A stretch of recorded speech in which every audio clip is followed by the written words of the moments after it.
अस्सलामुअलैकुम। बोल news headquarters में आपको खुश आमदेद कहेंगे। मैं हूं आपके साथ सहरेश जुहेब। मैं हूं मोहम्मद कामरान और मैं हूं महविश निसार। हेडलाइंस आपने मुलाहिजा की, बुलेटिन में बात होगी।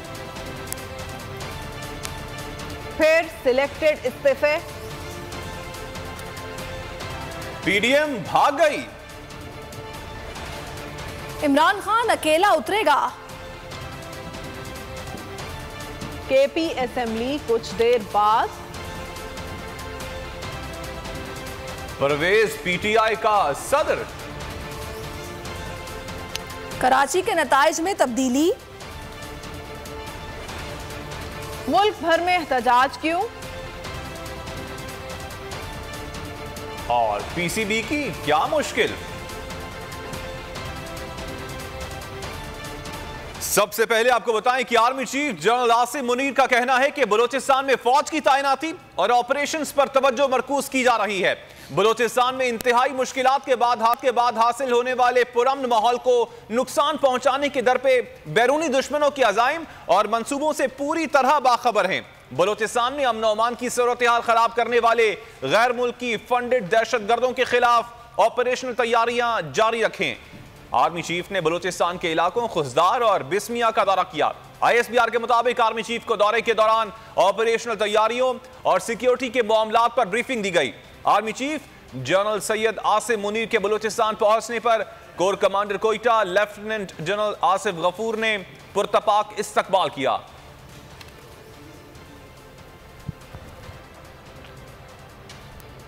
तहरीक इंसाफ के असेंबलियों में जाने के फैसले से हुकूमत खौफजदा हो गई। पीटीआई की टॉप लीडरशिप में शामिल तमाम अरकान कौमी असेंबली के इस्तीफे कबूल कर लिए गए।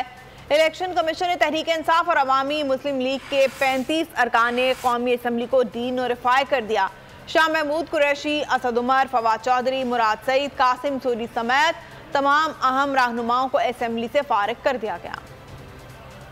तहरीक इंसाफ ने असेंबली जाने का फैसला किया तो हुकूमत ने पीटीआई की पूरी लीडरशिप के इस्तीफे कबूल कर लिए। इलेक्शन कमीशन ने 35 अरकान को डी नोटिफाई भी कर दिया। इन अरकान में शाह महमूद कुरैशी, असद उमर, फवाद चौधरी, परवेज खटक, शेख रशीद, असद कैसर शामिल। अली जैदी, मुराद सईद, नूरुल हक कादरी, शहरियार आफरीदी, आमिर डोगर, कासिम सूरी और जरताज गुल की नशिस्तें भी खाली करार दे दी गई हैं। पहले भी पीटीआई के 11 अरकान के इस्तीफे कबूल करके वहाँ इंतखाबात कराए गए थे, जहाँ 13 जमाती इत्तेहाद को ज़िमनी इंतखाबात में बदतरीन का सामना करना पड़ा, जिसके बाद स्पीकर ने ऐलान किया था कि तमाम अरकान एक एक करके आए, अलहदा तस्दीक करें तो इस्तीफे कबूल हो पाएंगे। स्पीकर ने ऐलान के बरअक्स अलहदा तस्दीक के बगैर ही 35 अरकान के इस्तीफे कबूल कर लिए। तहरीक अदम एतमाद के बाद पीटीआई के अरकान ने असेंबली से इस्तीफे दिए थे।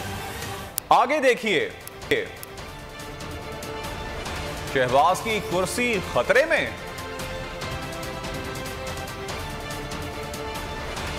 और नून लीग में इख्तलाफात। पीडीएम ने 35 नशिस्तों पर ज़िमनी इंतखाबात का फैसला कर लिया, मगर मैदान खाली छोड़ दिया। हुकूमती इत्तेहाद का कौमी असेंबली की खाली नशिस्तों पर ज़िमनी इंतखाबात में हिस्सा न लेने का ऐलान। मौलाना फजलुर रहमान ने कहा, इलेक्शन न लड़ने की वजूहात का भी जल्द ऐलान किया जाएगा। हुकूमत खौफजदा है, ये ज़िमनी इलेक्शन में हिस्सा लें या ना लें। 35 नशिस्तों पर इमरान खान दोबारा मुंतखब हो जाएंगे। असद उमर ने आइंदा की हिकमत अमली बता दी। असेंबली में वापसी के फैसले पर कायम है। हो सकता है हुकूमत डर के सबके इस्तीफे मंजूर कर ले। हम चाहते हैं कि फैसला कुन मोड़ पर कौमी असेंबली में लीडर ऑफ ऑपोजिशन की नशिस्त ले लें। खौफ लग गया था कि असेंबली में वापस आके इनकी हुकूमत ना गिर जाए। हालांकि वोट ऑफ कॉन्फिडेंस उन्होंने लेना होगा। हम 35 हो या ना हो उससे कोई फर्क नहीं पड़ता। ये हिस्सा लें या ना लें, 35 सीटों में इमरान खान ने दोबारा इलेक्ट हो जाना है। बनना बनाना इनका कोई है कुछ नहीं। या तो हम वापस ये चले जाएंगे हमारे लोग असेंबली के अंदर और इनकी वो लीडर ऑफ ऑपोजिशन वगैरह की पोजीशंस मिल जाएंगी, या इन्होंने पैनिक कर जाना है और इन्होंने इस्तीफे कबूल कर लेने। तो जो हम इतनी देर से मुतालबा कर रहे थे कि हमारे इस्तीफे कबूल को, वो हो जाना है। असल इलेक्शन आ रहा है, वो भी आ रहा है जनाब। पंजाब का इलेक्शन आ रहा है, केपी का इलेक्शन आ रहा है, उस असेंबली का इलेक्शन आ रहा है जिसका आप लोग सब कहते थे तहलील नहीं कर सकोगे, तुम्हारे पास 186 नहीं है, परवेज लाई तोड़ेगा नहीं, सब गलत साबित हुए। बट मेरे ख्याल में अब खास तौर पे जब लीडरशिप भी नहीं है तो जितने भी लोग हैं जो भी उस वक्त एलिजिबल होंगे वो तमाम ही जाएंगे। शहबाज शरीफ की वजारत उज़्मा खतरे में है। यह हरकत शहबाज शरीफ को बचाने के लिए की गई है। उन्हें डर है कि कौमी असम्बली में हम एतमाद के वोट का ना कह दें, इसीलिए इस्तीफे मंजूर किए जा रहे हैं। स्पीकर के अमल पर PTI के नायब कप्तान शाह महमूद कुरैशी का रद्द अमल भी आ गया। मीडिया से बातचीत में तमाम अरकान के एक साथ इस्तीफे कबूल करने का मुतालबा भी किया। शाह महमूद कुरैशी ने कहा, PDM के बहुत से अरकान हमसे राब्ते में हैं। आपने इस्तीफे कबूल करने हैं तो स्पीकर साहब 125 इस्तीफे हमारे आपके पास मौजूद थे, आप कबूल कीजिए, डी नोटिफाई कीजिए, हम इलेक्शन के प्रोसेस में जाने का फैसला कर लेंगे। यही कहते थे कि अगर आप संजीदा है तो आप असेंबली से बाहर क्यों नहीं आ जाते। बहुत से PDM के मेंबरान कौमी असेंबली आज इमरान खान से रुजू कर रहे हैं, राब्ते कर रहे हैं और आज तहरीक इंसाफ में शामिल होने की ख्वाहिश का इजहार कर रहे हैं। 35 मेंबरान कौमी असेंबली को डी नोटिफाई करने का फैसला किया, स्पीकर साहब ने आगे भेज दिया और इलेक्शन कमीशन ने बिल्कुल जिसे कहते हैं ना स्क्रिप्ट के मुताबिक मिली भगत से उनको नोटिफाई कर दिया। PTI में जो बड़े लीडर बनते हैं उनके इस्तीफे मंजूर हुए। PTI के अरकान अगर समझते हैं कि उनके साथ ज्यादती हुई है तो बयान हलफी जमा करा दें और बताएं कि वो इस्तीफे देने के ख्वाहिशमंद नहीं थे। राना सनाउल्लाह का रद्द अमल, टेलीफोनिक गुफ्तगू में कहा, जो लोग अपने मुंह से बड़ी बातें करते हैं उनको अपनी बातों पर ध्यान देना चाहिए। जो बड़े लीडर बनते हैं उनके बारे में स्पीकर ने फैसला किया है। जिन अरकान के इस्तीफे मंजूर नहीं हुए वो वापस आए, हम उन्हें खुशामदीद कहेंगे।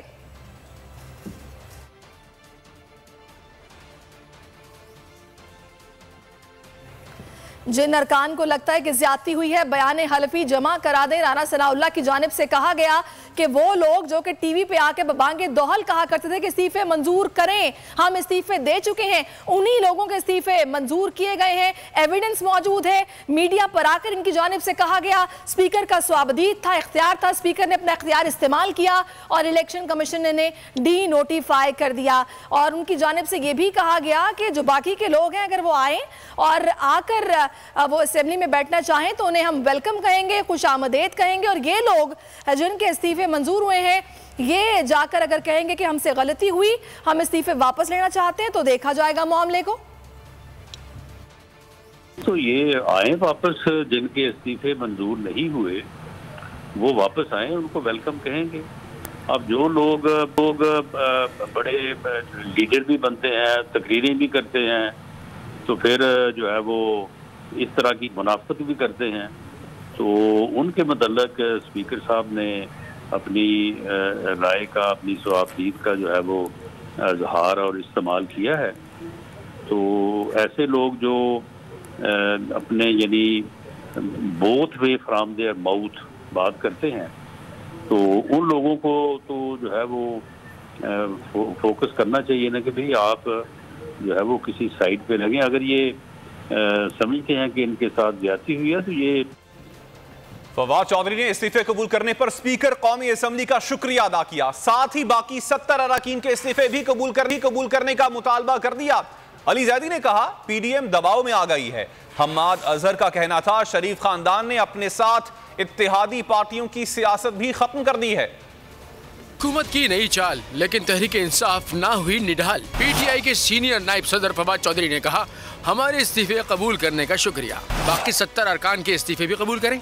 बोल के प्रोग्राम तजिया में गुफ्तगू करते हुए कहा कि हुक्मरान घुटनों पर आ गए हैं। 66% हलकों के ऊपर तो वैसे ही इलेक्शन हो रहे हैं, तो इस मुल्क में ये इलेक्शन कैसे रोकेंगे। बस आप हमें 10 दिन और दे दें, इंशाल्लाह ये आपको गलियों बाजारों में नजर आएंगे। सदर PTI सिंध अली जैदी ने ट्विटर पर लिखा, इस्तीफे कबूल करने के लिए आपका शुक्रिया, PDM आखिरकार दबाव में आ गई। बोल से बातचीत में हम्माद अजहर ने कहा, कौमी असेंबली में जरूर वापस जाएंगे। ऑपोजिशन लीडर चुनने का मकसद ये है कि हमने जनरल इलेक्शन की तरफ जाना है। असेंबली में हम वापस जाएंगे, जरूर जाएंगे, और लीडर ऑफ अपोजिशन जो है वो अपना हम चुनेंगे, और लीडर ऑफ अपोजिशन अपना चुनने का सिर्फ और सिर्फ एक ही मकसद है, और वो ये है कि हमने आम इंतखाबात की तरफ जाना है।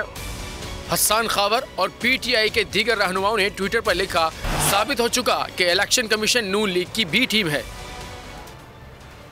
नैब तरामीम केस के खिलाफ सुप्रीम कोर्ट ने रिमार्क्स दिए हैं कि नैब तरामीम केस पार्लियामान में हल होना चाहिए। अखबारात में खबरें छपी हैं कि तहरीक इंसाफ पार्लियामेंट वापस जा रही है। अगर PTI पार्लियामान वापस जाती है तो क्या हुकूमत उनके साथ मिल बैठेगी? जस्टिस एजाजुल एहसन ने रिमार्क्स दिए कि नैब तरामीम एमनेस्टी स्कीम है या आम मुआफ़ी। क्या नैब तरामीम का माजी से इत्तला करना चाहिए, इल्ज़ामात साफ करना नहीं। उम्मीद है हुकूमत और PTI इत्तफाक राय से कानून साजी करेंगी। एक और सूबाई असेंबली कुछ देर की मेहमान है। फवाद चौधरी ने KP असेंबली की तहलील का वक्त बता दिया।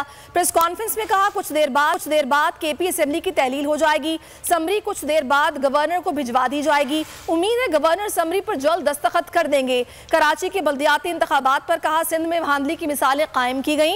इंतखाबात मुस्तरद करते हैं। अब समझ आ गई होगी क्यों इलेक्शन कमीशन EVM की मुखालिफत कर रहे थे। अब से कुछ देर के बाद खैबर पख्तूनख्वा की असम्बली की तहलील जो है वो हो जाएगी। खैबर पख्तूनख्वा की असम्बली की जो तहलील की समरी है वो अब से कुछ देर के बाद खैबर पख्तूनख्वा के वज़ीर आला गवर्नर साहब को भिजवा देंगे। मैं गवर्नर साहब से उम्मीद करता हूँ कि वो आइन के ऊपर अमल दरामद करेंगे और जिस तरह पंजाब के गवर्नर ने 48 घंटे इंतजार किया, आप इंतजार नहीं करेंगे और असम्बली को तहलील करके हम इंतखाबात की तरफ बढ़ेंगे। आज पाकिस्तान के लोगों को ये बात अच्छी तरह समझ आ गई हो गई क्यों इलेक्शन कमीशन EVM की मुखालफत कर रहा था। कराची के इंतखाबात जो हैं उनको एक मजाक बनाया गया, इसको हम जो है वो मुस्तरद करते हैं। इस तरह से इन्होंने इलेक्शंस को रिग करने के लिए इलेक्ट्रॉनिक वोटिंग मशीन नहीं आने। नाम जो आए हैं हुकूमत की तरफ से मुझे नहीं लगता कि वो कोई संजीदा नाम है। हमने जो नाम दिए थे वो संजीदा नाम, और हम समझते हैं कि आप उन नामों के ऊपर इत्तफाक राय होना चाहिए। और नाजरीन, पंजाब में निगरान वजीर आला का ऐलान ना हो सका। मामला 1 घंटे बाद पार्लिमानी कमेटी के सुपुर्द हो जाएगा।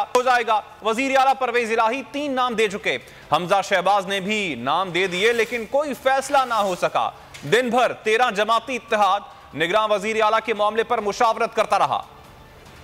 कौन बनेगा निगरान वजीर आला, फैसला ना हो सका। अपोजिशन की जानिब से आखिरी वक्त पर 2 नाम सामने आ गए। हमजा शहबाज ने मोहसिन रजा नकवी और आहद चीमा के नाम भिजवाए हैं। परवेज इलाही ने पहले ही अहमद सुखेरा, नासिर खोसा, नसीर खान के नाम दिए थे, ताहम नासिर खोसा ने माजरत कर ली। बाकी 2 नाम भी नून लीग ने मुस्तरद कर दिए। निगरान वजीर आला के मामले पर 13 जमाती इत्तेहाद की दिन भर मुशावरत भी जारी रही। वजीर आजम शहबाज शरीफ ने आसिफ जरदारी, चौधरी शुजात और मौलाना फजलुर रहमान को फोन किए। निगरान वजीर आला पंजाब के नाम और सियासी हिकमत अमली पर मुशावरत की। 10 बजे के बाद मामला पार्लिमानी कमेटी के सुपुर्द हो जाएगा। अगर पार्लिमानी कमेटी भी किसी निगरान को वजीर आला नामजद न कर सकी तो फिर इलेक्शन कमीशन खुद ही फैसला करेगा। अगर आपको ये वीडियो पसंद आई है तो हमारे चैनल को सब्सक्राइब करें और बेल आइकन को प्रेस करें।